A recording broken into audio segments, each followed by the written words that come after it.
I was making at all, is that you are not allowed to have a controversial opinion. I am. That's the point I was making. The point I was making is that I do not. I mean, the reason that Andrew Tate can have a controversial opinion is because he appeals to radical individuals. As the biggest misogynist on this panel, I've turned more girls into multimillionaires than any of you. I've made girls I mean, that doesn't mean you're a good person, though, and it doesn't mean you're not a misogynist. Saying I'd break up with a chick is a boring answer, so assuming you have to stay with the chick, that's the parameters of the question to make the question interesting to answer. My answer is that I need to be paid for her to be doing OnlyFans. That's the answer in the hypothetical situation. Your answer in the hypothetical situation is it's kind of annoying. No, I don't know. There are parameters to this. Yeah, see, this is where X is absolutely getting destroyed.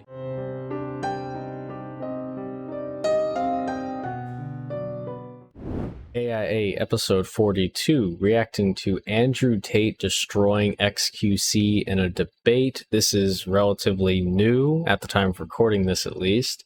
It was something I heard about where xQc had sort of disagreements with Andrew Tate's sort of philosophy on women, it seems, or sort of his takes on them.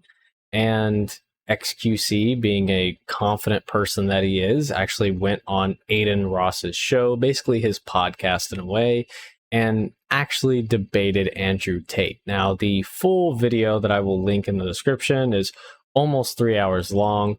I am not going to be reacting to the full thing, but I will be cutting it up, making it somewhat of a good episode to listen to, because I know there's a lot of sort of empty space in this sort of full stream that was uploaded where Andrew Tate and xQc weren't debating, but I'm going to hit on the main points and really see, did Andrew Tate actually destroy xQc, or was it more of a mutual sort of debate, more equal?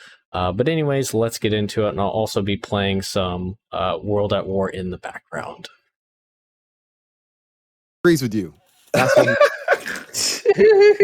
Okay, good introduction, because that's it. That's how it is. Who disagrees with me along what? I think at least me, I think I disagree with most things, but I don't know about Train though. I don't think he knows you that much. All I saw is a couple clips of you, and I didn't want to like Wikipedia whole search. I wanted to take the arguments and the takes, what they are, and not what like where they come from or whatever. Just straight up face value. That's what you get. You have something specific you disagree with me on? Oh yeah, most of your women takes are bad. Yeah, but you have to be specific because the burden of proof is on you. So. Oh no, literally most of them. Oh yeah, but you can't say literally most of them. This is a court of law, my friend. We have a judging panel and everything. You have to come along with the take that you disagree with and give your argument as to why it's not true. You can't just say woman can't drive. Woman can't drive was one of them. Yeah, that was kind of weird.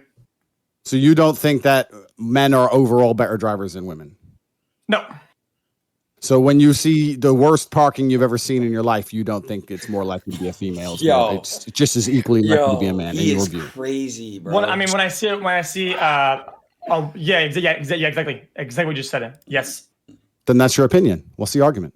Like I said, it's not. It doesn't have to be an opinion, right? That's your anecdotal evidence, which is like kind of. I'll say this one thing about xQc, where I've actually like sort of watched his debates in a way where whenever he has them, he seems to go in with a great amount of confidence when he is actually debating, which is a good thing. I think going in to a debate with a lot of confidence is a really good thing. You probably should do.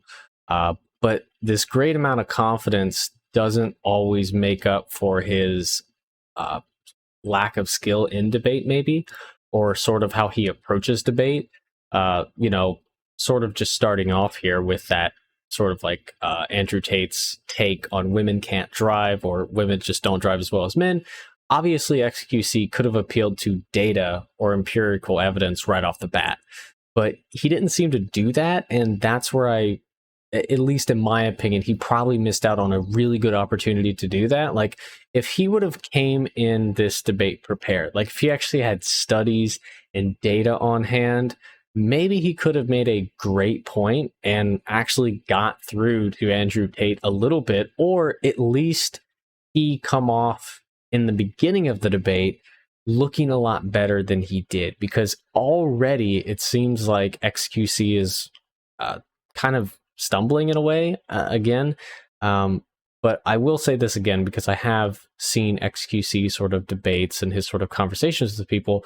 We also have to remember, I don't think English is his first language. I think it's French.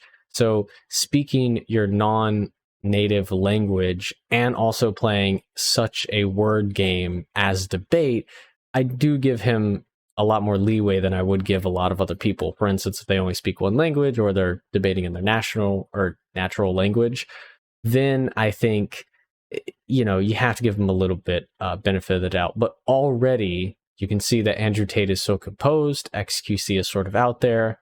That's really the problem I kind of see in this so far. But anyways, let's continue. Kind of a bias, right?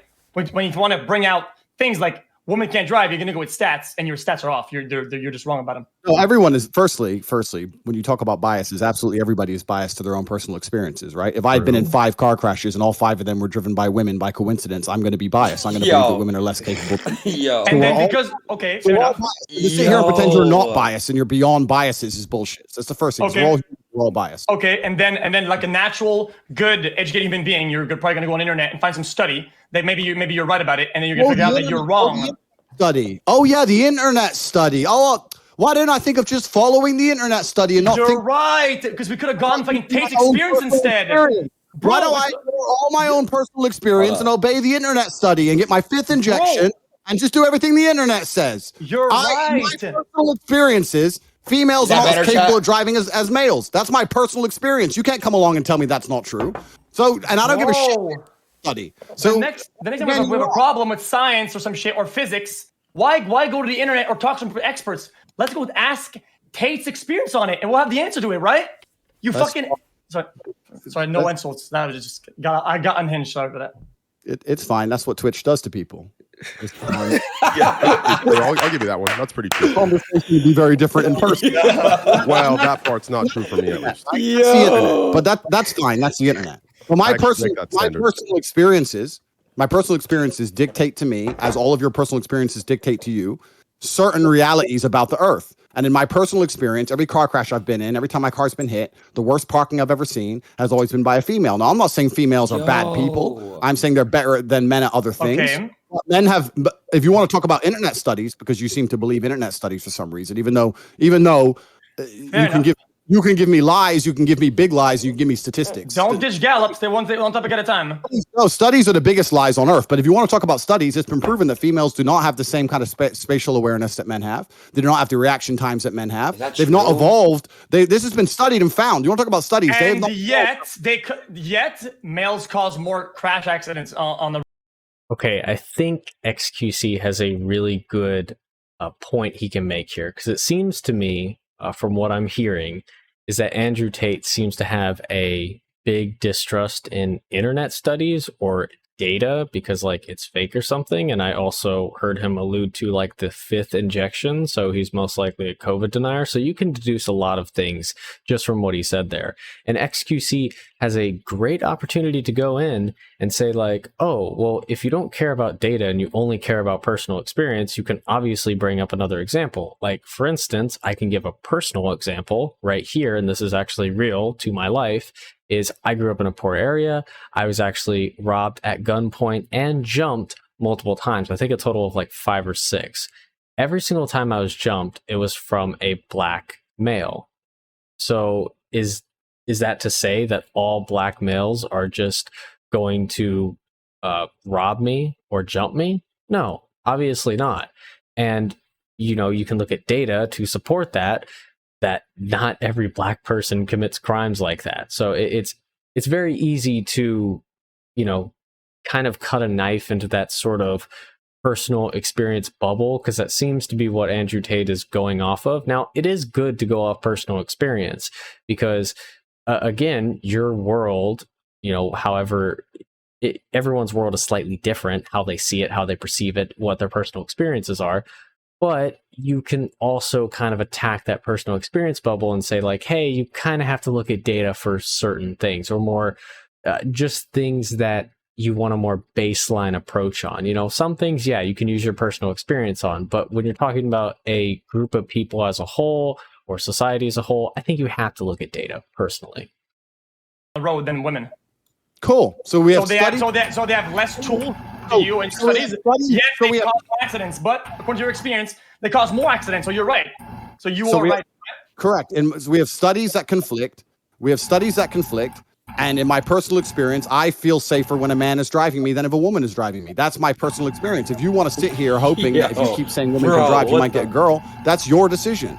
But in my personal experiences, that's not the case. I don't know why we're going to sit here and argue about it. Perfect. Then in that case,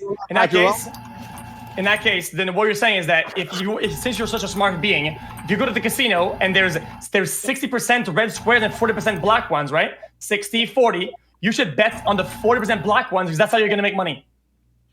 According to your analysis of these stats, right? I don't think that was a good analogy. I don't truly understand the analogy. It's simple. Yeah. It's very simple. Like I just said, according to your interpretation I didn't get it of either, the chat, stats on the internet or whatever, right? You would bet on the 40% outcome instead of 60%. And you're saying this is a good bet. Bro, I know, and I mean this with respect. I know the internet is your life, right? I don't use the internet for stats when I get into a car with a bitch. I don't go and go, okay, well, she's blonde. Let me look up the blonde chicks. Can they drive? Da-da. I get in a car and I look at her driving and go, and this bitch can't drive.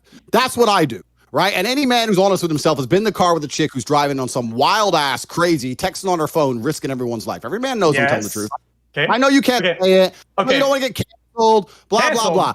You just sit here and say, when you get in a car with a girl, you look up an internet study first. Shut up. What are you talking about? Bro, what are you talking about? A bad driver on the road that you can see is a bad driver. I don't give a fuck if they're old, if they're missing both fucking hands, if they're a guy, if they're white, they're black. I don't give a fuck. That person can't fucking drive. They can't fucking drive. I don't say, oh, I'm gonna go to the study, or I'm gonna do this to Andrew Tate. They can't fucking drive. Let me brake a little bit and fucking change lane, yo. You know I don't have a license, but yeah. I'm going to interject real quick into this one-on-one here, okay? Do all of you guys remember the example I gave about real life or like the real world versus the internet world? Yeah. The example I gave about the word slut. You guys remember that? Yeah. I think I had that take exactly on point. In the real world, like, I think when Andrew says what he's saying, right? Like, you know, the people get around like, oh yeah, I know what you're talking about, right? But in the internet world, everyone's very, very, very, they're very exact, right? So when Andrew says women are bad drivers, the internet assumes that he's saying all women are bad drivers, women are terrible, women are fucking less than, right? So it just depends here. Are you talking like the real world talking where we understand what you're saying? Like when a rapper says all these girls are hoes, right? We know he's not saying all women are hoes. We know what he's talking about. When you go to the party, that one chick that's sleeping with all the dudes is a hoe, right? We get that comparison, but we know he's not saying that. So the real question here is, are you talking with the context of the real world only where you're kind of just making that, generalization, but you don't actually mean the generalization? Do you understand what I'm saying? Or are you actually a sexist? That's what the question is. That's very good. I'm not talking to chat. I'm not doing questions to entertain them. I'm not doing the monkey dance, okay? We're just here fucking talking. I think that's the behind the scenes. When you say that Borat guy, he goes on the news often, right? And he has interviews. Does he go on crazy, insane rants like that? No. He shows up and talks like a fucking normal motherfucking human being and says normal shit. And says, that character is very racist. Yeah, it's my character. I work on that. I did research for that. I do that for a fucking living. But right now I'm talking about, and to me, I would expect when he comes here, he's just talking. But you guys say, oh, no, he's going on crazy rants because it's a character. What the fuck is that? It's not. Wait, what do you mean? What do you mean by the monkey dance? What do you mean by the monkey dance? What do you mean by that? Hold on. Top G is back. Hold on. Yeah. Yo. What's up, Top G? I'm trying to. Did you just fucking go for a run, bro? Something's wrong with my internet. I don't know why. Is there bad Wi-Fi over there? Brokey internet. It is. Can you hear me now, though? Yeah. Yeah. All right. So where were we? I don't remember. It was fuck. Again, reiterate, because we were talking when you went out there. I believe before he lagged out, you were giving the example of how before he gave the example that the male accidents that are high are young males, and he gave an example that he wouldn't hop in a car with an 18-year-old chick, and you said that he's countering or he's being hypocritical and being contradictory to his previous statement that young men cause accidents. The majority of male accidents. Georgiana? Is that your maid? No, it's a masseuse. Georgiana, can you bring my sunglasses, please? I don't know where they are. Yo. Right. Yeah, she like, why is he talking to me like that? He didn't talk to me like that off camera, bro. What the fuck? So what were we talking about? That's bad. Yeah. He definitely apologizes to her and said, Yo, be real. When the camera goes off, your apology like, yo, I'm sorry, I'm speaking to you that way. And takes care of her off camera. None of this shit. I'm gonna give you a good tip today. I'm sorry. Dude, that internet lag, that's what could set this skit up for sure. Wait, who that? Yeah, we're down the right. We're down the right. Yeah, we gotta. Oh no! Oh my God, who is that? Oh no, never mind. You gotta know. Yo, X, cover your eyes, bro. Yes. Yeah. You hear that? Yeah. So what were we arguing about?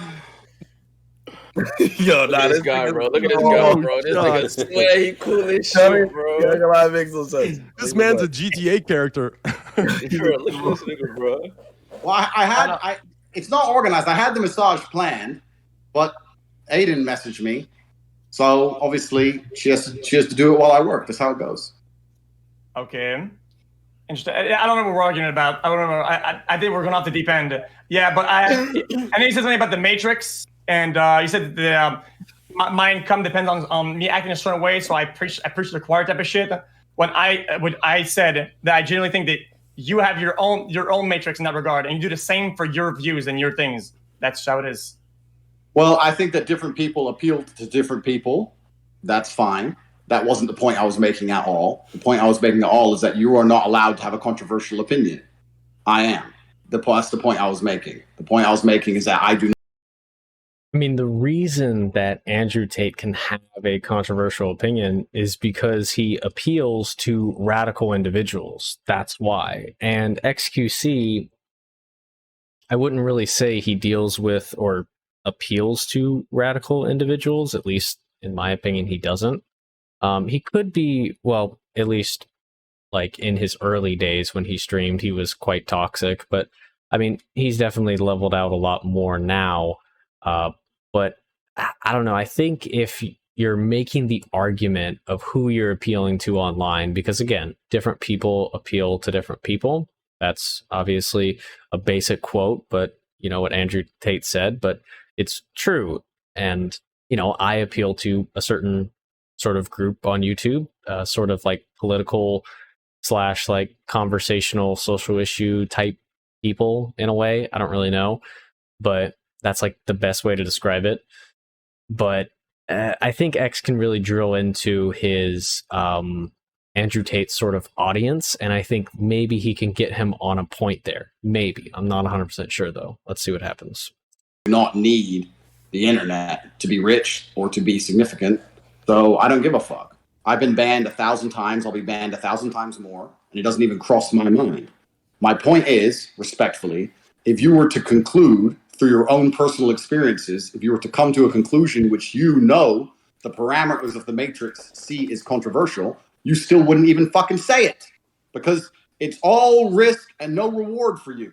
That's why I'm saying that for you to sit here and disagree with everything I say, I understand why you're doing it. Okay. I also understand why you will ignore your own eyes, and your own ears, and your own personal experiences. You'll ignore them completely because it doesn't benefit you to talk the truth. You will sit here and you will repeat the new thing, the new speech. You will say what you were supposed to say.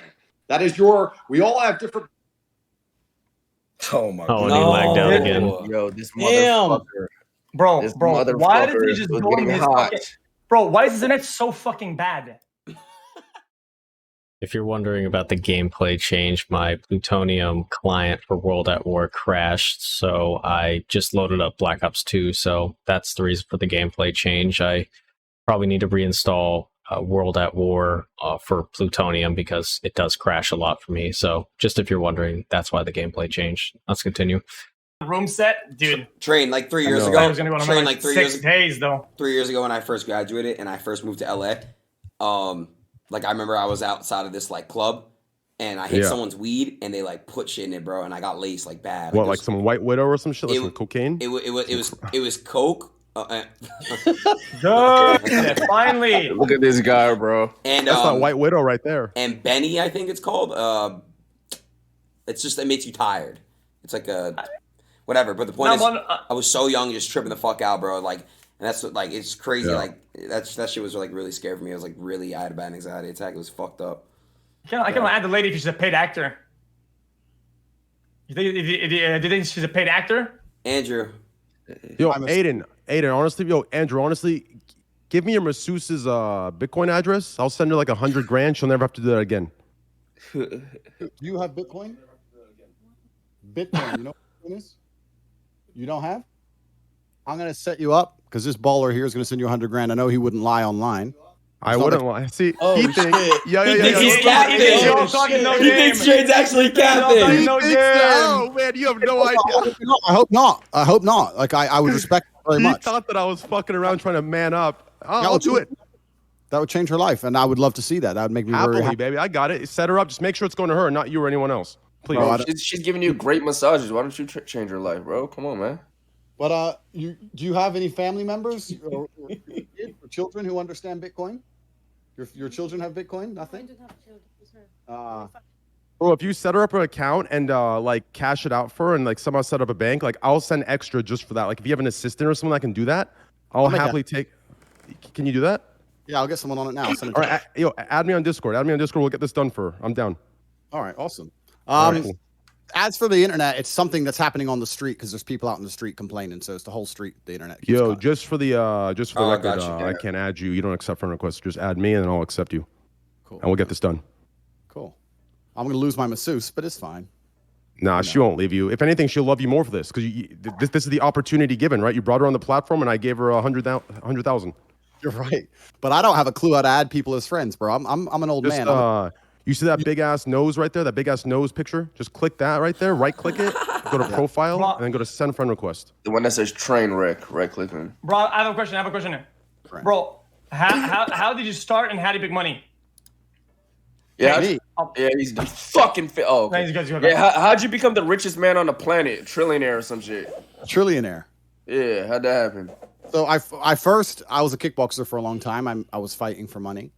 There's not that much money in kickboxing. And then my first serious entrepreneurial, I mean, I ran lots of businesses, did this, did that. Some things. Like what? You can't.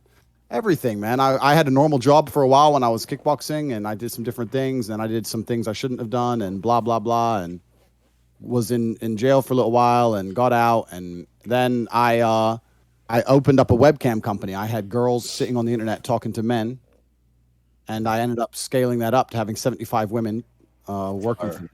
That's how I first made millions of dollars. Fucking porn website. Damn, what the fuck? You don't know this story? This is like my most known story online. You don't know this? never told it to me. It's a really long story, and I've told it. I've told it very, very well on some other podcasts. But the short version of it was, I got in some debt to some dangerous men, and I needed money fast. And I was sitting in my room trying to work out a way to make money because at the time I was only fighting, and I didn't have a fight coming up for a while. And I was researching how money works. I do know about this story from Andrew Tate. He was, I mean, basically a pimp, for lack of a better term. Basically getting women to, be on a campsite. Now, you can argue if it was beneficial or not, because they didn't end up making a lot of money. But, there's obviously something to be said there for someone who sort of manipulates. I don't even want to use the word manipulate because that's a little harsh. But I mean, at least how he's told the story, because I actually have heard, I've seen a clip of him telling the story on another podcast, and it does seem a little, I guess the best way I can say it is forcing or manipulative, because, again, he was basically going out, finding women, convincing them, hey, you should go on this webcam site that I'm running, and then, therefore we will both make a lot of money, which, again, it was beneficial for them. But, how beneficial will it be in the long term? There could be these videos out there. I know not a lot of people sort of care about privacy nowadays, but that could be a concern. I mean, at least for me, that would be a concern if I was to sort of engage in pornography. That's always out there, like no matter what. Like, even though I can make a quick buck now, it's not going to look very nice, 10, 20 years from now. Or unless people really don't care about their past, then it's fine. But again, it's a little iffy. He was basically a pimp. Like, I was trying to understand how money works, where it comes from. This is where I learned about the Federal Reserve and fractional reserve banking and all these things. So, interesting point he made earlier about, the matrix and its currency and how it's all a lie. I understand all that very well. But that really made me mad because now I understand money's bullshit and I still don't have any. And I was really upset. And I was sitting there with a piece of paper trying to write down my assets and my liabilities and, trying to write down all the geek shit they tell you. And for assets, I wrote down that obviously, I'm strong, but I'm already fighting. I'm brave, but I'm already fighting. I had all these girlfriends, but I thought, well, I can't afford to open a strip club. I'm not going to put them out on the track. I'm not that kind of guy. They're my girls. And then I discovered by accident when I was clicking around on these websites, I saw those things in the corner, talk to live girls now. And I thought, well, my girls could do that. And long story short, I ended up with 75 women and 4 premises and making $1.4 million a month. And that's how it all started. That was about 10 years ago. Hold on. So look, X, this is what I wanted to actually ask the question because I know it was a question that you had. Hold on. Andrew, the one of the takes that you made on my stream about that you should take 100% of your girls' OnlyFans. I know X, you felt some type of way about that. Andrew, that's still. I mean, they said that you were joking 100% and you weren't joking. So I assumed that you were joking, but I still hold this take that you weren't. Well, it depends, right? So if it's a girl who were to come to me and say, Andrew, I would like you to help me make money on OnlyFans, and they would come to me for my marketing expertise, then of course it would be a fair deviation. I make 20%, 30%, whatever. That's different. But if it's my girlfriend, my long-term partner, and we're going to be together forever, and she decides to go down that particular career path, I think I should have a much larger stake because she is my girl, and she is now giving away some of the most private and intimate parts of her body to the internet. Those parts of her body belong to me effectively because she's my woman. That's the whole point of being with somebody. So to pretend she's going to do that and make a bunch of money and give me nothing I find that disrespectful. I would sooner tell her, look, you're not doing OnlyFans, and she would obviously. So I called it then that you weren't actually joking. It was an actual true statement, right? Yeah, if I had a serious long-term girlfriend. I like how X is kind of nailing down this point of Andrew Tate not joking, because that was a big thing in this sort of debate in the Discord group call they were having, is Andrew Tate actually joking? Which honestly, if you actually listen to him, maybe he's being a little bit hyperbolic on certain things, or a little bit he's trying to get certain reactions, but in the end, I don't really think he's joking. I actually think he does believe what he is saying here. And, to say if your partner was to do OnlyFans and you were taking 100% of the, revenue from it, I think that's definitely a little much.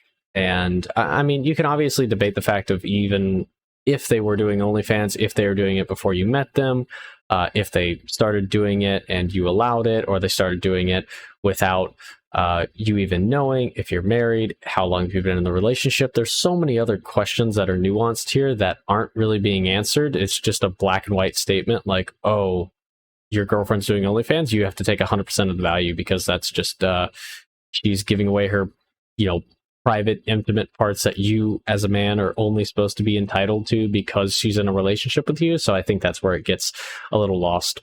And then me and her are together, and we're going to be together forever. And she says, I'm desperate to do OnlyFans. I say, you don't need to. We're rich. She goes, no, I really, really want to. I say, okay, the money's mine then. We can dismantle these statements into one at a, small rocks. We can approach them one at a time, right? Because there's a lot that, respectfully, okay. I think there's a lot of parts of that are garbage, right? But I don't want to say something at the whole rock, and we have to do small rock pebble at a time, right? So also this motherfucker can laugh over here. You see it next to me, Los Polos. He's laughing, but he said you were trolling, so you were joking 100%. He's only a stomach now because he's gonna be right. But he said you were wrong 100% about this, and so wrong that you were joking. So I don't know why he's holding his tongue right now. What did I do? I'm just saying. It's a very particular scenario, right? You have to understand that the scenario in which I would take 100% is a very, very particular one. In general, when I had my business, And I know you're saying that they only made money for me. They made money for themselves. I turned girls. I would actually sit here and say, as the biggest misogynist on this panel, I've turned more girls into multimillionaires than any of you. I've made girls I mean, that doesn't mean you're a good person, though, and it doesn't mean you're not a misogynist. You could still have certain beliefs that are against women or sort of resentful or hateful against them, while still helping them or helping some of them, because it's not like you're helping the entire group. Like, yeah, you're making some women billionaires, but you're also saying certain things to rile up other men on your platform that will ultimately negatively impact women. So again, that argument of like, oh, I made some women millionaires, that really doesn't mean shit. Millionaires. This is 10 years ago at the beginning of all this shit, before OnlyFans, when webcamming was new. I took girls from Starbucks and made them millions and millions and millions of dollars and paid them fairly, never missed a single paycheck. Okay. I'm as feminist as you can get. Now, yeah, I got like I said, I don't. Okay, no disrespect once again. Okay, I just feel like this is like the type of argument that goes like, I have 3 friends that are black when making. True. That's actually true, because you can be a racist and still have black friends, obviously, and that seems to be what kind of Andrew Tate is taking the angle on this argument about. He's like, oh, well, I can say this, but it's not going to look as bad because I can always fall back on the fact that I made women millionaires. So therefore, how can I be a misogynist? It's like, no, you use them to your own benefit in that situation. It's not like you did that out of the kindness of your heart. You were making millions too. As you said, it was a 50-50 revenue split, which is good. But at the end of the day, you were making millions too. And it's not like you were committed to, how you would say a traditional relationship with a one man, one woman, how he describes it. But he had 75 of his quote unquote girls doing this webcam business. So again, he was a pimp. He was making millions off of it. He was making a lot more than all of them did. And they were doing all the work, obviously. He was just getting a woman and convincing them. But they were actually doing the legwork. But anyways, certain comments or whatever. So I don't. Unfortunately, don't get mad at me. Don't get mad at me. I don't get mad at you. Okay. Well, respectfully, I think that is genuinely the same vibe, energy comment, right? Oh, I can't be against women because I helped 4 or 5 of them. Oh, no, I'm not against women because I made a couple of them millionaire or whatever the fuck, right? It's not about being against women. I'm saying that the whole was a net positive for both me and the females. So you misunderstood my point. You think I'm making a different point, and that's why you've come to that conclusion. The point I'm making is that everybody who worked for me won. The only person who lost was the guy sending his money away online. That's fine. But for everyone who was associated with me, it wasn't exploitative because you made it sound like I only did it for me. No, the women who worked for me also made millions of dollars. Everybody who was associated won. Everyone won. All of them. Yeah, but the underlying reason is he did it for himself to make that's money. Fine. I wasn't talking about that at all. All I meant was, okay, fuck it. Let's just skip this tangent we're on. Let's just go back to the main argument you said. So I have more of a stake. So you think that in a relationship, you have a certain stake on your partner's income based on what that income comes from. Well, depending on how they make it, absolutely. I think that in a relationship with a woman, if the man is with that woman, the main reason he knows he's with her is the fact that she is sexually exclusive to him. If you're with a woman and she's fucking everyone, are you even with her? No. How do you know she's even yours? Because she only sleeps with you, right? Well, if all of her intimate parts are now for everybody and they're purchasable, then I think you have a stake in said parts because those parts belong to you. She gives them to you when she decides to be human. So there's a price that you're taxing your loss of privacy. That's a way you could put it. I mean, personally, if my woman were to come to me and say she wanted to do OnlyFans, I'd just say no because I'm not. Okay. Then. But example. Okay. Yeah, I mean, respectfully, let's have let's try to upscale that discussion and see what kind of stake would you need for your girl to suck another guy's dick. I would never tolerate that on any level. So that's actually a kind of good comparison because, from what Andrew Tate said at the beginning is he doesn't want his girlfriend or committed partner in a relationship to do OnlyFans because that's kind of giving her body in a way. But on the same level, what if she was to do something physical? Like, is there a certain amount of money or threshold that he would be okay with? I think there would be a certain amount of threshold most people would be okay with. But again, that threshold will probably be really high. But it's really the same argument too, because it's like, you know, you have to draw the distinction somewhere. Like, for instance, if I was able to give an example here, you know, like in OnlyFans, like let's say I had a girlfriend, she was doing OnlyFans, but let's say she was not posting any nude photos whatsoever. It was only like bikini pics and it was only like sexy photos, but it was not, there was no nudity, there was no pornography, no nothing. I would be totally fine with her doing that. I wouldn't have really any problem with that because, again, a lot of women who have social media, like for instance, Instagram or any other social media you can think of that post pictures on, they will, you know, sometimes post a sexy pic or a risky photo. But again, there's no nudity, no pornography. So maybe Andrew Tate will draw the line there. Like, I wish, obviously, X could ask him something along these lines. Like, let's say if your girlfriend did OnlyFans, but it was only in a non-pornographic, non-nude way, would you be totally fine with that? I bet he would have a much more lax opinion if he drawed the comparison. Like, let's say if she had an Instagram and she posted like bikini pics or sexy pics, but they were never nude, they were never pornography, obviously, would you be fine with that?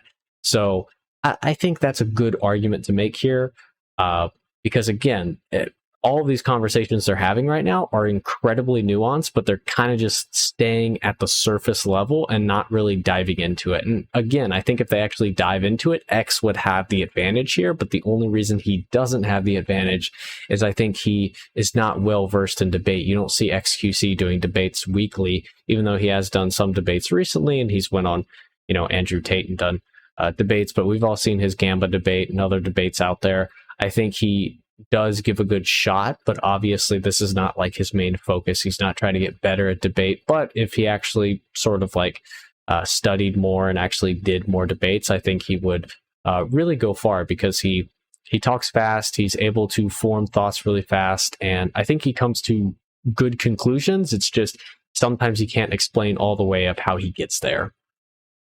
That's too far. But well, I mean, there's a price for the pictures and the loss of intimacy. Correct. There's that. For me, it's a black and white thing.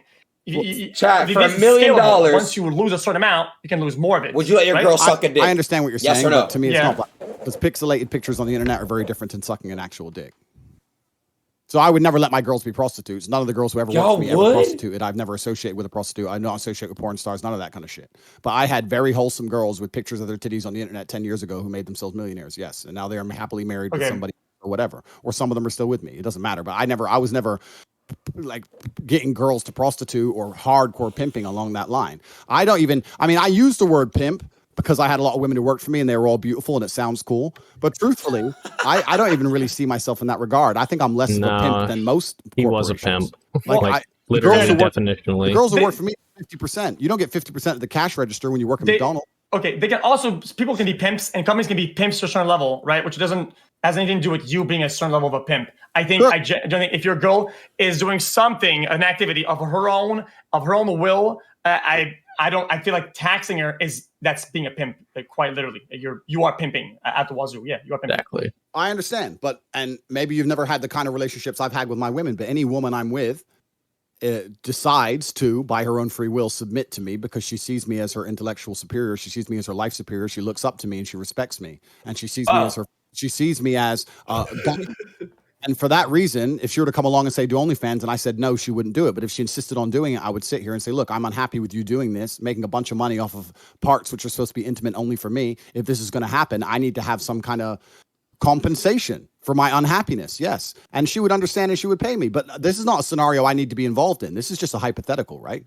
But all the girls who worked for me, they were not romantically involved. They were girls who decided to make a bunch of money and they came to the best in the business, which was me. So you would be okay with then paying them for their discomfort in other areas then? That'd be something that you're open to? Sure. I mean, that's an interesting way to look at it. I mean, I think that all men do naturally anyway, right? Let's. I understand your point you're making, so let's extrapolate on it. You're saying that if I do something that they're unhappy with, I should give them money. Well, the point is, I think that all high value men do that naturally anyway. If you take a billionaire on a boat, naturally, it's kind of indirect of a term. It naturally is more indirect and more like intended, right? Since for you it's transactional and intentional, then in this example you have to use the same framework for that example. Same framework as to be agreed upon. So it's weird that they're using these like transactional language or like kind of describing the transactional relationship, which are all relationships transactional, I think, yes, you can probably make that argument that someone has to do something for you in that relationship and the other person has to do, something else for you. But, it's funny that they only bring up money and they're not bringing up things like, for instance, like good favors or, things around the house or whatever. I mean, it could be anything, like a nice trip or whatever, but they're only bringing up money, which I guess money makes the world go round. It's one of the most easy things. But that seems to be what Andrew Tate is kind of describing here, is like he wants compensation if his girl is doing OnlyFans and it's only money he wants. There's nothing else. And it's kind of weird when you start describing the transactional relationship and you're only describing money, because it really doesn't feel like you're sort of in a relationship at that point. Like, to me, it sounds like you're more business partners because you only deal in money transactions and you probably have sex with that person. So there really doesn't seem to be much like connection there. It's like, oh, you do something I don't like, you better pay me. And that just, I don't know, maybe they could go into something else when it comes to transactional relationships, but I don't know. I could be wrong. Let's say I don't want to be too gross right now. You're with a girl and you want to do something. You're okay with the thing of saying, okay, well, I kind of want to do that. I'll give you 10K. I understand what you're saying. I don't think it works exactly that way, but I think that all men, especially high-value men, are already in a transactional relationship to some regard, and that's not a bad thing. That's natural human nature. And the point I'm trying to make is that if you're a truly high-status male, if you're a billionaire with a yacht and you have 10 girls on that boat, the woman who's in love with you is going to let you fuck 9 other women in front of her because she gets to be on a billionaire's yacht. She gets to go to private islands. She gets to not have to work. She gets to run around on jet skis and take Instagram pictures. So to some degree, are you not paying her for her compliance? To some degree, are you not rewarding her for her being in a situation that she's not completely happy with? That is natural human nature, and all high status males do it. Okay, as much as I would agree with you, bro, that would cut him off, bro. That would be a part of something, right? Part of some sort of fulfillment, right? I would like my partner to be fulfilled in all the ways that I like to be fulfilled in a relationship. If a girl's only with me because she's fulfilled in this money way, but she's lacking on a bunch of other shit, what's the point? So let's swap the hypothetical. Let's say you're in love with a woman. She comes. I like how X brought up that point because, yeah, it really seems to be more of a business partner relationship rather than a sort of fulfillment, like loving relationship, I would say. Because again, if you're only dealing with transactional, if you're only thinking like that and you're only thinking on terms of, okay, this is a transactional relationship. If I don't do something you don't like, I pay you. And if you do something I don't like, then you pay me. And we only deal in money when it comes to this transaction and nothing else. That seems to be like business partners that just have sex. That doesn't really seem to be a relationship to me. If you're only looking at that. So that was a good point by X. You and she decides she wants to do OnlyFans. What do you say? Okay, so I've had a lot of things about OnlyFans before. A lot. Oh no, he asked him the question. I personally, just because I think it's just gonna kind of annoying. I wouldn't go into it knowing she's doing it. So right? you would. So if your girl came to you and said, no, your girl's not already on OnlyFans. You're with a girl and she's seen OnlyFans online. She decides she wants to start. She comes to you and says, I want to become an OnlyFans chick. You're going to say, yeah, go for it. Don't give me a penny. Go for it. Get rich. Show your titties. That's going to be your answer? No, I just say, this is kind of annoying. It's an annoying thing. I don't. See, now X, oh my gosh, he thinks he's lost here. He literally thinks like, oh shit, I just lost. But no, you can say like, no, my preference for being in a relationship is for my girl not to have an OnlyFans. And that would be completely fine. That's like a completely fine statement because you can go off of, instead of sort of going the route that Andrew Tate went, that, oh, she's selling intimate parts of herself, therefore I deserve all the money. But, xQc could go with the sort of take of, maybe this is just my preference. I don't want them doing that, and that's a fine preference to have.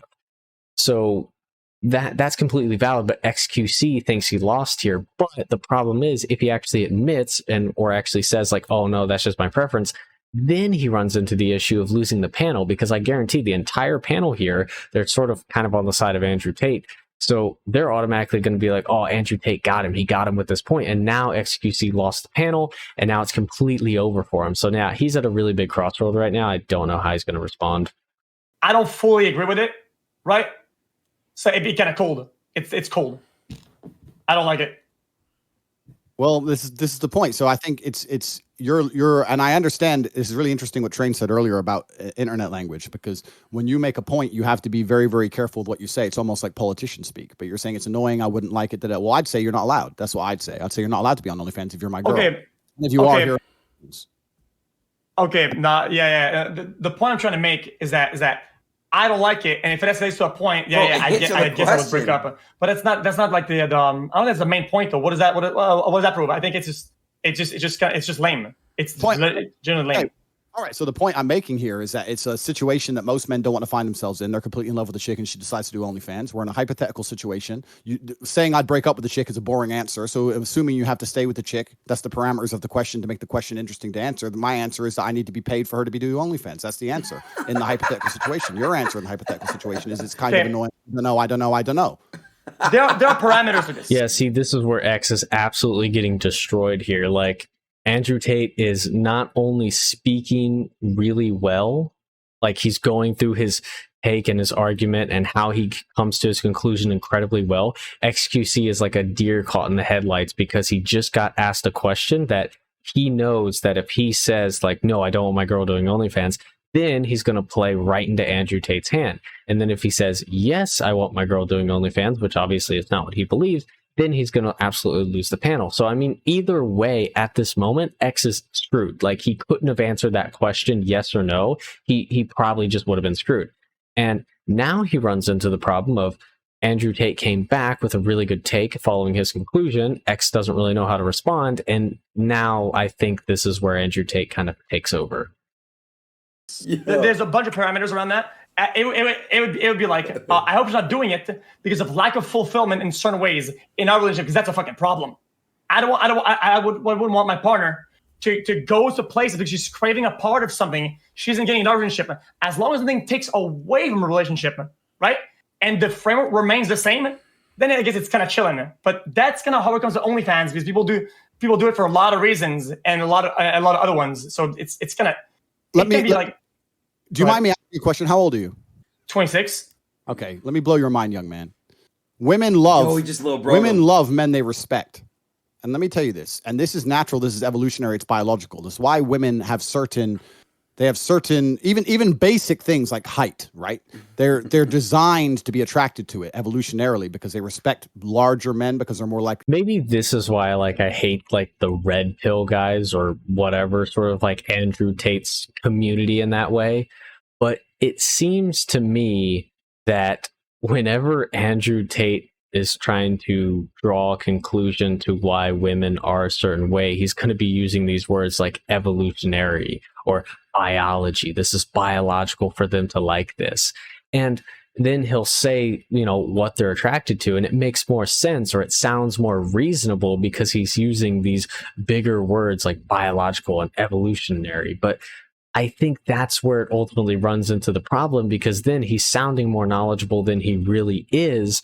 And when you sort of say that, it comes with a lot of implications, obviously, because not only does he have a bigger audience, he has to be a lot more careful what he says on his platform, and he's appealing to much more radical people. And when you say these certain things like, oh yeah, this is biological, you can't change biology, so therefore there's going to be a large group of men out there that obviously listen to his videos and are on his platform that are now going to just believe that, okay, every single woman, they like this one thing. And that's not the case. That's a broad generalization. I don't think you can say every single woman likes a man that they can respect. I mean, some women might not like that. Again, a small percentage, but that's ultimately where you run into problems when you say broad stroke sort of, when you make these broad stroke takes and you're also hyping it up with these sort of I'm intelligent words and trying to make it sound better than it really is,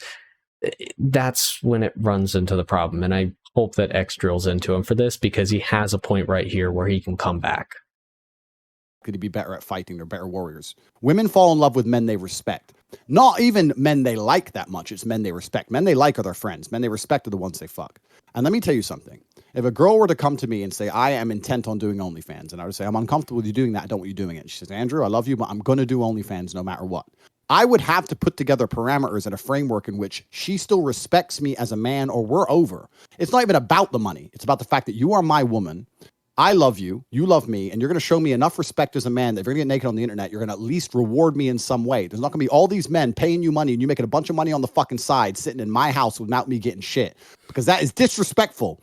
And I would not allow her to disrespect me, not just because of my ego, but because of her own innate ability to not be attracted to somebody that she doesn't respect. If you were to come along and play things your way, if a chick were to come to you and say, I want to do OnlyFans, you would say, well, I don't like it. It's kind of annoying, and she started doing it, she would fucking leave. The girl is more likely to stay with me taking all her money than she is stay with you keeping all her money. And that may not make sense to you, but one day you will understand. Okay. I'm going to fire back at you and just say that whatever my relationship is lacking, whatever amount of respect that I'm losing, and whatever amount of privacy that I'm losing, you can't put a price on that. You can't revert that with money. You just can't do it. I want to feel fulfilled. True.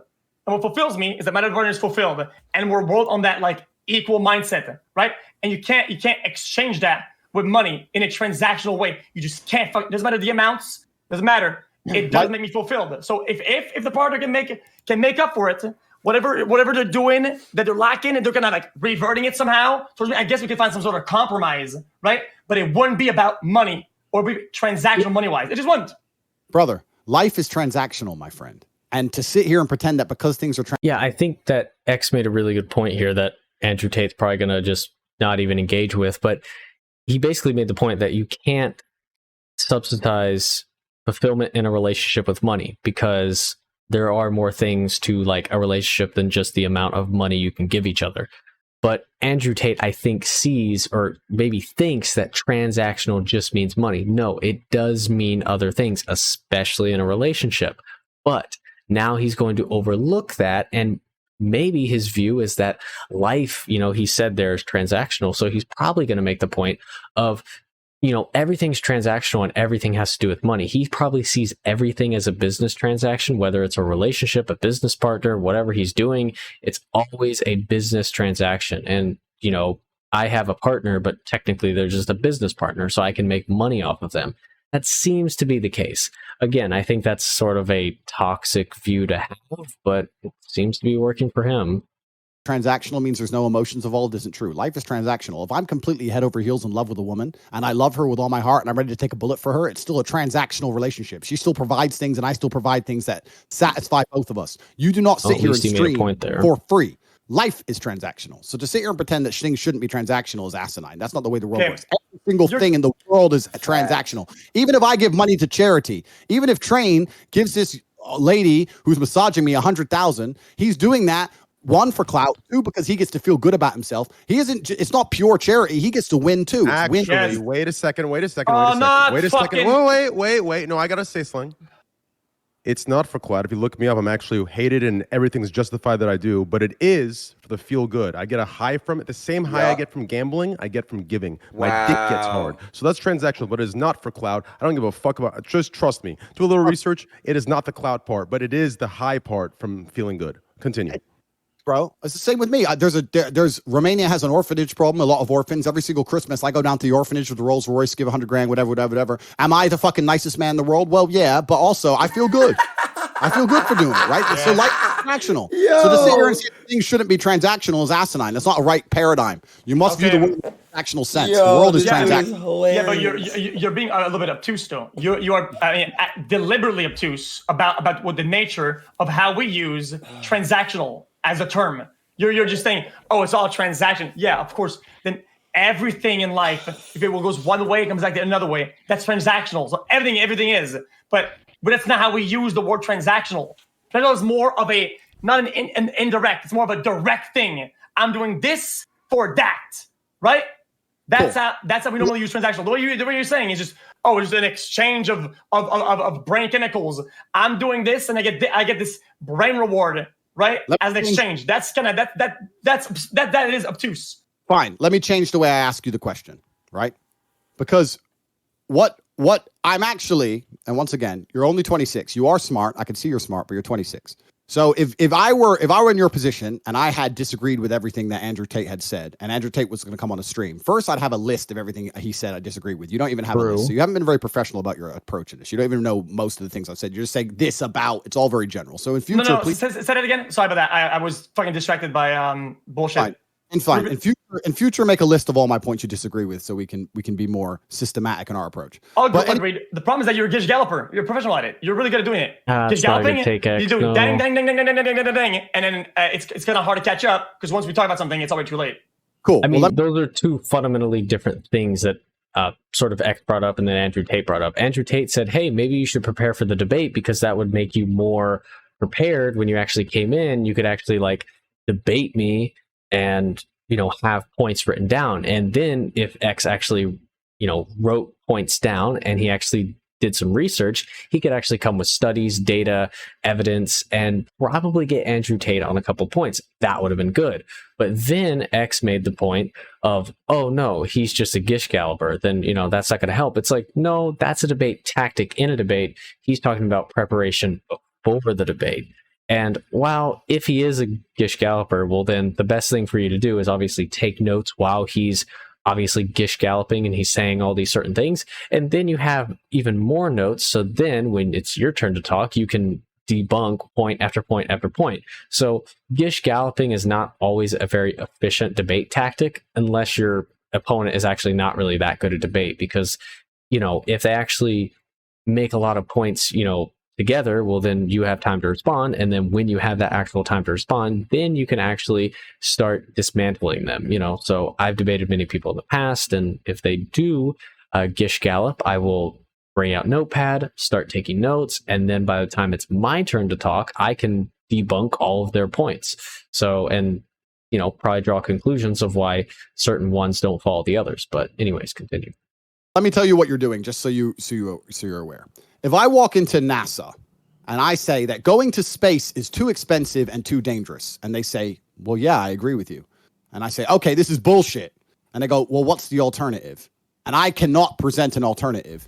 That does not make me a fucking physicist. That does not make me an astronaut. That makes me a jackass. So if you cannot propose a better alternative, then you have no point to make. And this is the point I'm making with you. The parameters of the question are you're in love with a woman who decides to do OnlyFans. You can't break up with her. And I have also added another parameter. You want to retain the respect and the authority in the relationship. You think that taking money in said situation is completely unreasonable and unfair. Fine. What is an alternative which is superior? And if you cannot name one, then it is the best of a bad choice. It may be an unfortunate situation, but it's the best move in a bad chess position, and you must still make the best move. If you have a better move to make, I'm open to hear it. But if I'm in love with a woman, and I'm not going to break up with her, and she comes with me, and she insists on doing OnlyFans, my answer to retain my control and my respect in my relationship is for her to pay me. That is my answer. If you have a better one, my ears are open.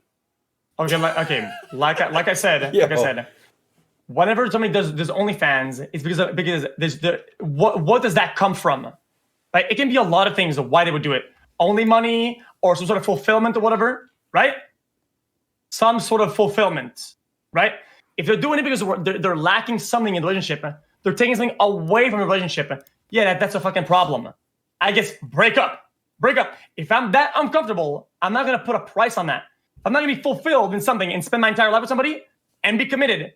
There's no price you're going to pay me to be deluded that we're at the same level of commitment. Break up. I mean, that's probably the best point xQc could have made here, that maybe he doesn't value money as much as Andrew Tate does. And that's completely valid because Andrew Tate is sort of having the preconception that everyone values money as much as him.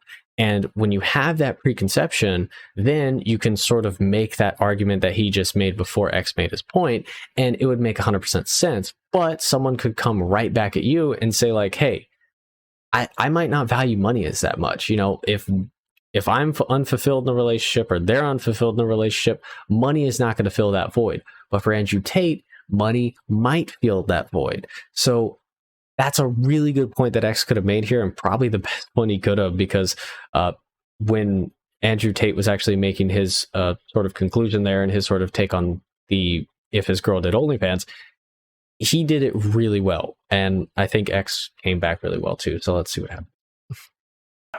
End of story. No alternative. One alternative, break up. If you're that uncomfortable, I will not put a dollar amount on that.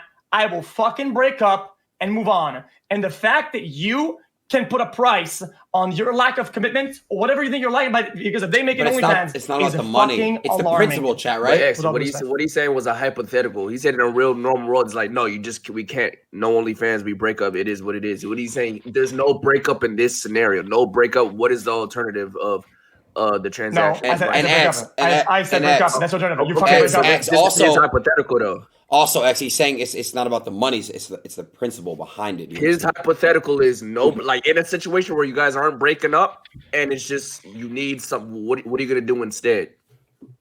I have hundreds of millions. I said broke up. Break up. Cool. Okay. Well, the point is, I have hundreds of millions of dollars, and if my girlfriend did OnlyFans and made $2, she would pay me my $1, and that's because it's principle. It's not principle. Yeah. Okay. Bro. Yeah. Still fair enough, but you can't. In my opinion, that the nature of that behavior of putting a dollar amount because of some lack of whatever the fuck about the is fucking stupid. money. It's an alarming logical conclusion. It's just bad. What else about me do you find alarming? No, I'm just saying it's alarming. That's it. Okay. What else about my views or things you've heard me say or my attitudes or my life approach? Oh, my girl can't go out. That's fucking alarming as shit. My girl can't go out? Yeah. Okay, let's discuss this.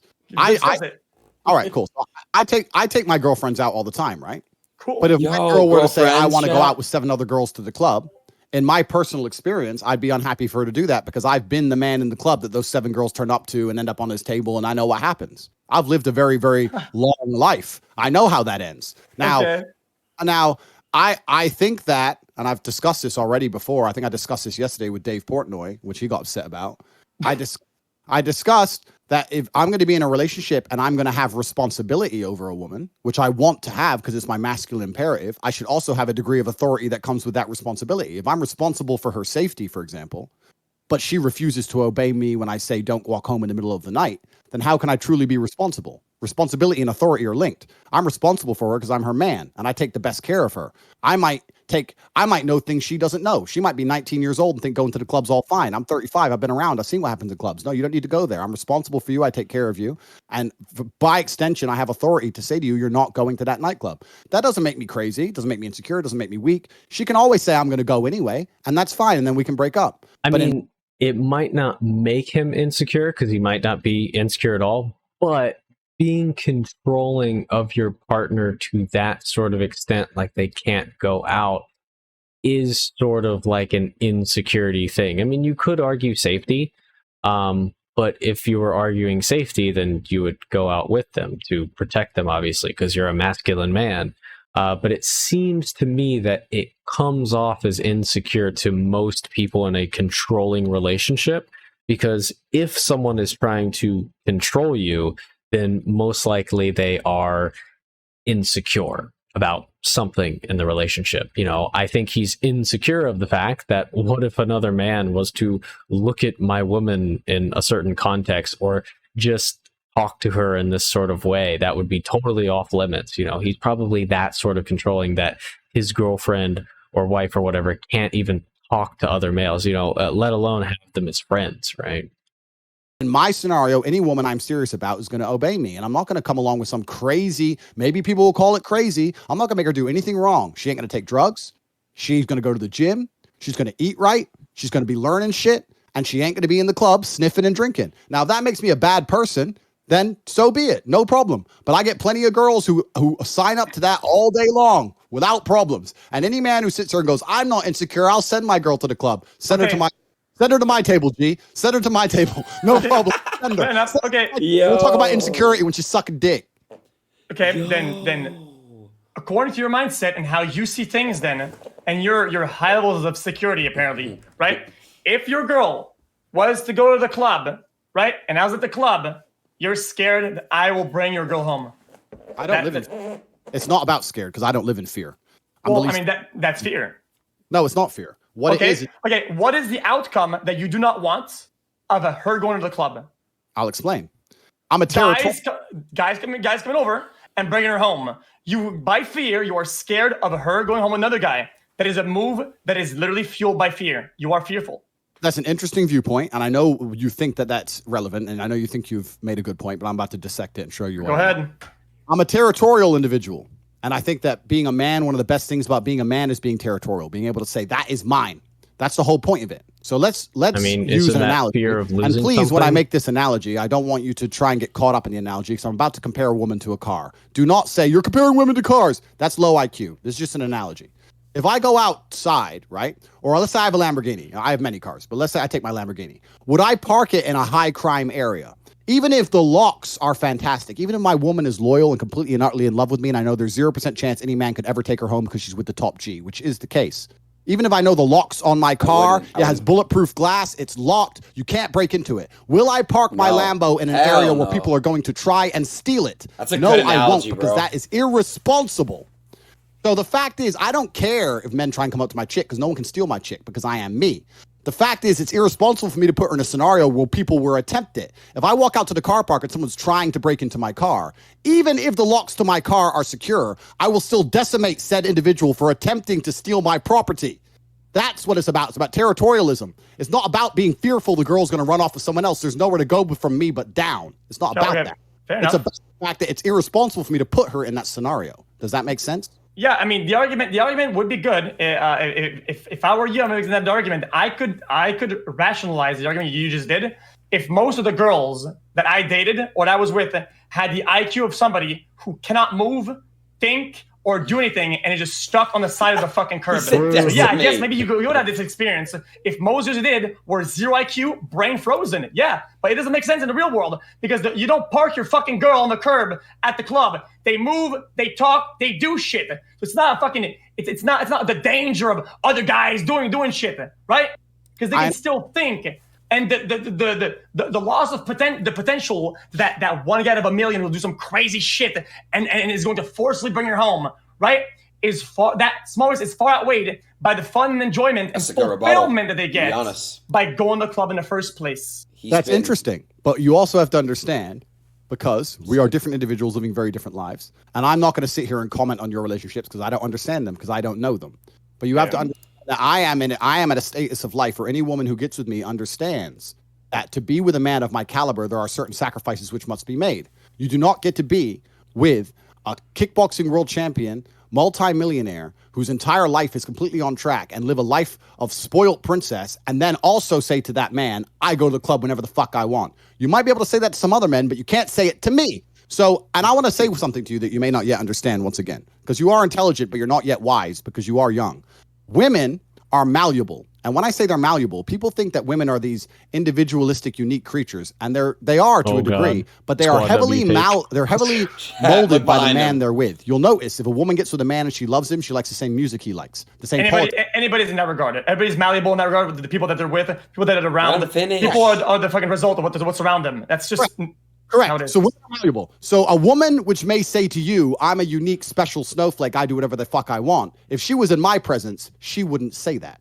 Now, because women are a reflection of their man. It's not hard to get a woman who sits there and says, you know what? I don't go to the club without my man because I adore my man. If the man is worthy of such adoration. If the woman's sitting there going, well, I'm with him, but he doesn't tell me what to do. That's the man's problem. It's nothing to do with the woman. Females are all the same. It's all about the man they're with. I have no trouble and no arguments in my life telling women they don't go to the club by themselves. Zero. It's not a conversation that even ever appears ever because I am me.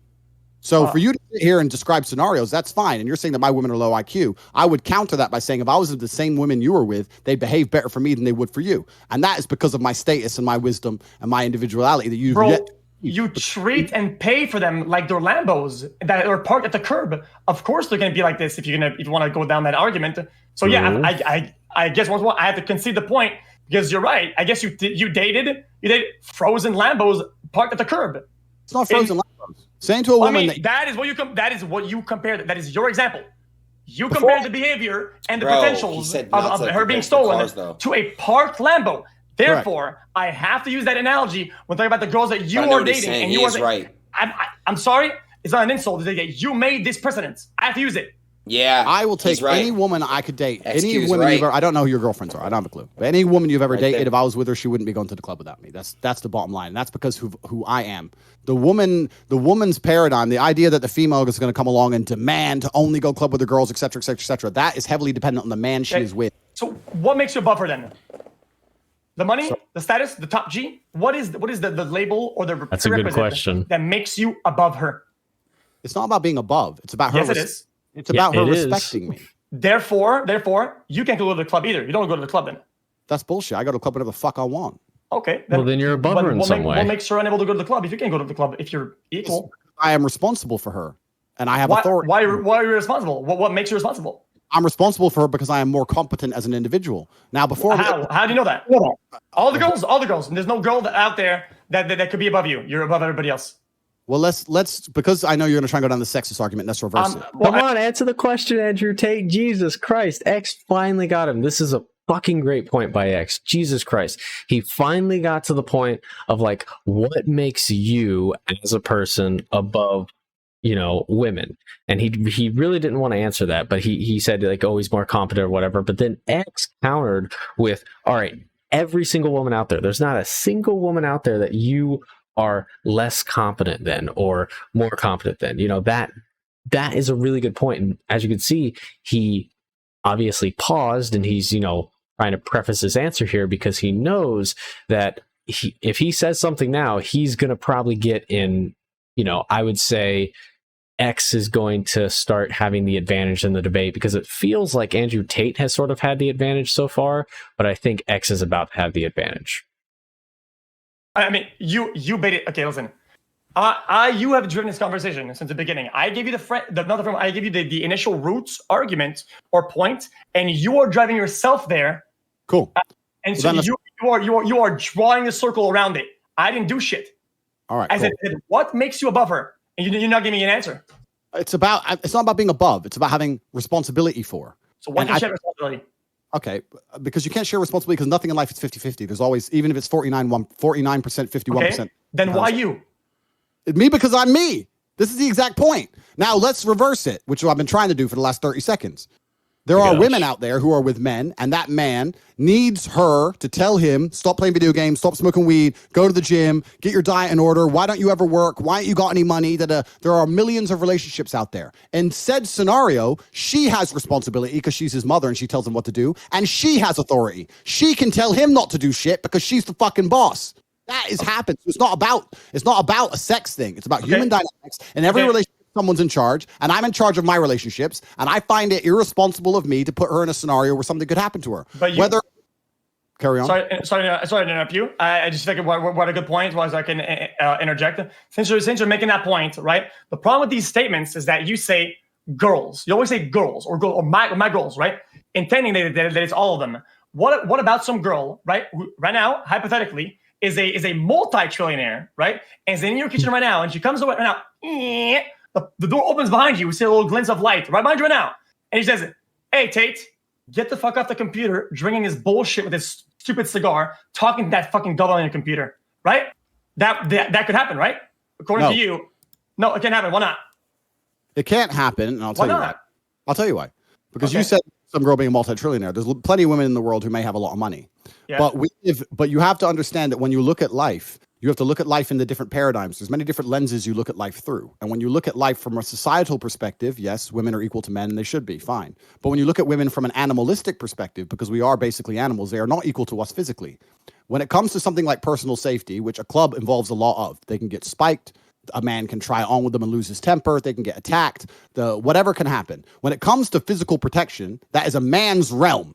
You could be a UFC world champion, female, whatever. I'm too big and I'm too strong. I'll still beat him. So there's no female alive who's going to come into a room and tell me when it comes to things like personal protection, responsibility for her own personal safety, etc., trump my views. That's not true.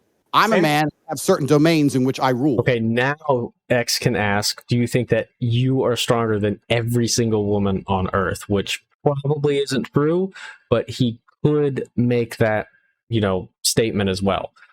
Because for some reason now he's equating, I'm not more important than them just because of my status and money. It's because I take responsibility over their physical well-being because I'm a man and men are stronger than women. That seems to be the point he's going down. But ultimately, I don't think that follows for every man because, yeah, men are typically stronger than women, but there's probably a select number of women out there that are stronger than a lot of men. So he could make this point. I hope X does, but let's see. Okay, then in this line of argument with the things that you just said, I'm trying to go one by one. So I have to be selective about how I'm doing this. Okay, what you're saying, since you brought up the fact that you can get spiked, is that you, Andrew, if you go at the club alone, because the girl is staying at home, she has to stay home, she's boxed in. You go to the club because you're such a fucking warrior, and you get spiked heavier than you're drinking. You drink it, you will not go unconscious because you're such a fucking lion, aren't you? It's not about that. It's about the fact that if the woman was with me in the club or if the woman couldn't protect me, that's not the woman's domain. It's down to me and my team to protect me. The female has absolutely no say when it comes to things like personal safety. She has so she can't have a team around her. She can't. A team of chicks? A team of chicks? Send your girl to the club. What? Did I say chicks? Did I say chicks? Oh, a team of dudes. Cool. You want to send your girl to the club with a bunch of dudes. Cool. Your prerogative. Enjoy. Hope you have a long relationship. What if all the dudes are gay? Well, my relationship will be long and fulfilling. I can't say the same to when you treat people like this. I mean, saying that you don't go to the club without me, we'll go together. Oh, I'm the worst man in the world. Oh no, don't take your girl to the VIP table with you. Oh, don't do that, Andrew, you misogynist. Send her out there with all those other dudes. I'll tell you what, bro. 87 professional fights, 4-time kickboxing world champion. How about this? I'll protect your chick. Send her to the club with me. Bro, you can be the biggest lion out there. You can be the most Chad-like bald guy out there. Okay, if your drink gets spiked, you're dropping. That's not the point I'm making. The point I'm making is about the respect that she will have for me for protecting her and my responsibility over her and the authority that comes with it. It'll be about the fact that I don't want my woman in the club without me. I think it's disrespectful, and I don't think that any woman who truly loves a man even wants to do that. Women test boundaries as they should. And I'm about to make another comparison. I'm about to make another comparison that you can use. Yeah. Use my analogies against me. You said I have no other material. You said attack. You said approach me by going 1-to-1 and going with specifics. What else is there than the things that you're feeding me that I can use? Am I supposed to speak in hieroglyphs or some shit? Cool. What am I supposed to do? I have to. Completely. So I compared women to cars, so that makes me a bad man. I'm about to compare women to children. Oh no, I'm a really bad man. So let's do the same thing, right? So when you have a child, let's say you have a 6 or 7-year-old kid, they push the boundaries. They try and see what they can get away with until eventually you come and say, no, you're not allowed to do that anymore. If you leave a child completely unchecked, they're going to do a bunch of crazy shit, right? There has to be a point they come up against the wall where the parents say, no, I'm older than you. I'm more responsible than you. I'm wiser than you. I know things you don't know. Do not stick your fingers in the plug socket. That's part of being an adult. It's part of being a parent. It's the same thing as being a man for a woman. If you're a man with a woman, you're likely older, a lot older, so you're wiser by default.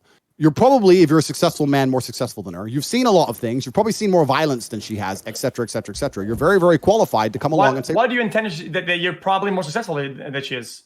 Because you're likely older. I mean, I don't know. There's not many 18-year-old girls who are going to be more successful than a 35-year-old man. Maybe. But why are you dating somebody a little younger? Okay, 25-year-old. Doesn't matter. Men date younger women on average because young women like older men on average. That's and they true. like that because That they is respect true. older men because they respect the authority. I don't think any of the things I'm saying here are largely contested. I think everyone agrees that women like... You see, the problem here is Andrew Tate is saying, yeah, statistically true things, but there's always anomalies in statistics. So even though he's saying that, yeah, most men who date women are typically a little bit older because women are more attracted to a little bit older women, to men because they're like wiser and most likely have more money. But then you look at a man's perspective, and he would most likely want to date a younger woman because of her beauty and she's more attractive and she's more fertile, blah, blah, blah, blah, blah, whatever. And all of that follows and makes sense. The problem with it is that he's framing his argument that this is 100% the case all the time. But in reality, even though that's the norm, there's a lot of, I wouldn't even say edge cases. I would just say cases that go against that. You know, obviously there are men and women dating out there where the woman is older or wiser or makes more money, especially nowadays because women in their 20s typically out-earn men in their 20s. So if, you know, more men and women were dating specifically in their 20s right now, that means most likely the woman would be out-earning the man, and she might be a bit wiser because she is making more money. She might be a bit older. So again, I think even though he's structuring his argument with statistical truths, he's basically making it seem like this is the only way that this can occur. And that's where I think X is going to fall in to a trap, but hopefully he can get his way out of this. Not only are they largely contested, they are mostly contested. I think most people disagree with you on this. I mean, most rational beings, except for the people that are completely delusional or off the tracks, unhinged. The problem that you think is that you're saying that men, it's impossible for them to be pushed into the right directions or helped like a children from women. The girls can't come in and say, stop doing this, stop doing that. They can't do that to you or any other guys because they're women. Which, what the fuck is that? That's just so illogical. Some men need women to guide them. That's fine. I'm not one of those men. Also, now some. Earlier it was all, now it's some. We're going down the list now. We're trying to... What's up? It was overall. I gave a scenario in which many men are mothered by their girlfriends, and I said in said scenario, the woman has authority and responsibility, and she can prevent him from going to the club. And then I also said in every single relationship, somebody has responsibility and authority. Nothing is 50-50. And then I also said for the same reason I would not allow someone to break into my car, no matter how good the locks are, I will not put my woman in a scenario where people are going to try and take her from me because I find it disrespectful. She shouldn't want to be there. That's what I said. That's all the things I said. Now, if you have a relationship in which you want your girl to go out to the club as much as she wants, that's your prerogative. I'm not coming here telling you not to do it. I will tell you it's going to end badly for you. You may disagree with me, but it will. If you keep letting your girl to go... No, it can end badly for you. It doesn't mean it will end badly. I mean, he's basically making the argument of like, yeah, a woman goes to a club enough, she'll get raped.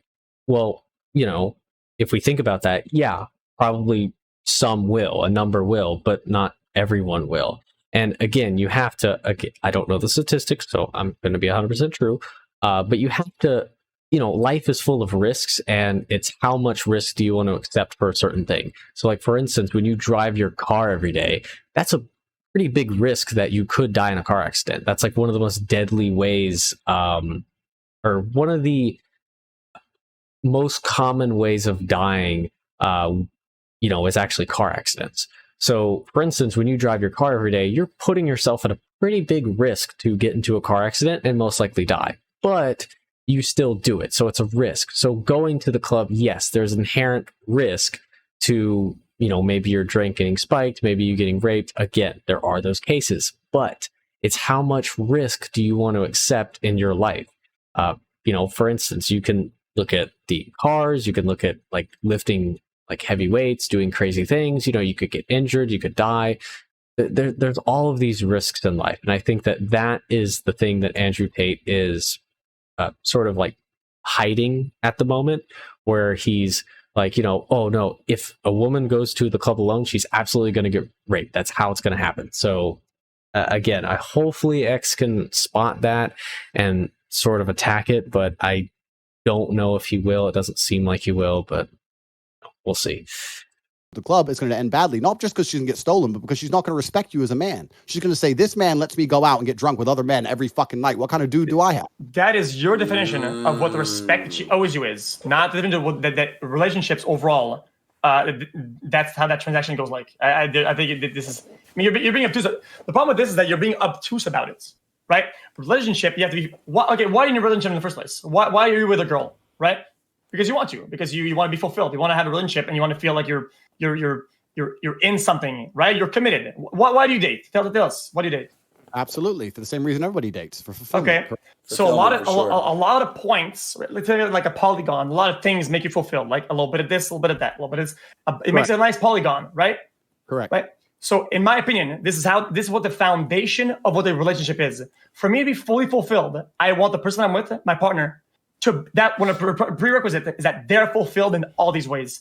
It needs to match. For me to match, it's almost like if she's fulfilled, I'm fulfilled, and we are together like that, right? Yep. And what you're saying is that what fulfills a person, they have to sacrifice and lose out on some of these points for you to feel fulfilled. How does it make any sense whatsoever?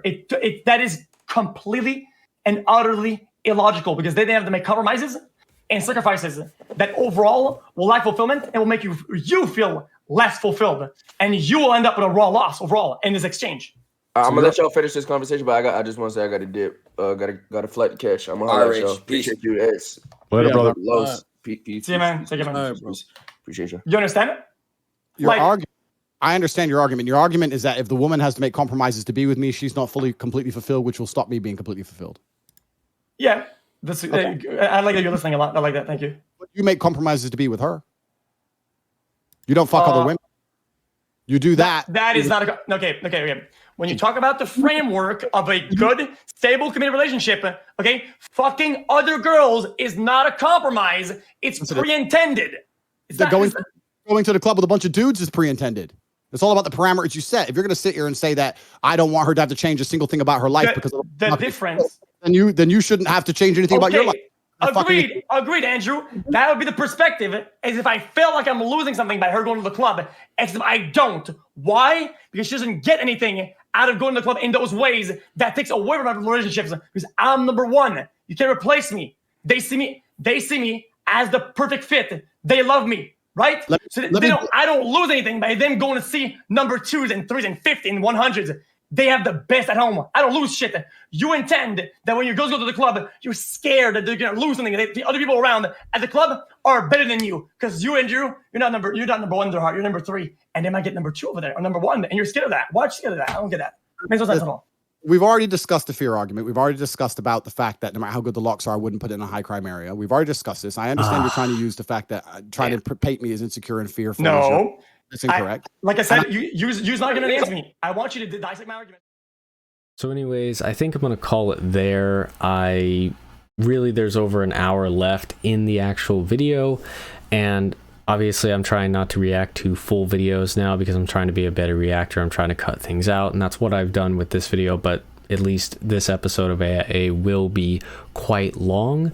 So anyways, I kind of wanted to give my final thoughts on this. I don't really necessarily think someone won the debate, but it seems like Andrew Tate had sort of an advantage, and I think X came in too confident and not prepared enough to sort of attack his points. It's really like he never even thought about actually attacking them. It seems to me that he kind of just waited for Andrew to say something, and then when Andrew did say something, then X tried to attack it. And even though that is like kind of good if you have like good debate skills or whatever, but it kind of runs into a problem, because when Andrew Tate can go on a very long dialogue of why he thinks this and draws out an entire conclusion, and then X could look like a deer in the headlights if he doesn't give the right response. So I think X was kind of just going in to the debate just relying on his sort of debate skills, and I think that's ultimately what kind of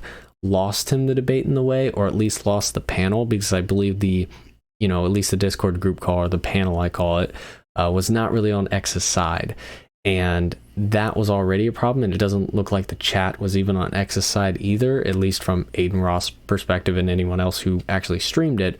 So ultimately, I would say that X kind of stumbled through this debate, but he did make some really good points, and I definitely recommend watching the full video. If you want to watch the full interrupt video without my commentary, the link will be down in the description down below. But anyways, that's about it for this episode, everyone. Hope you enjoyed it, and until next time, see ya.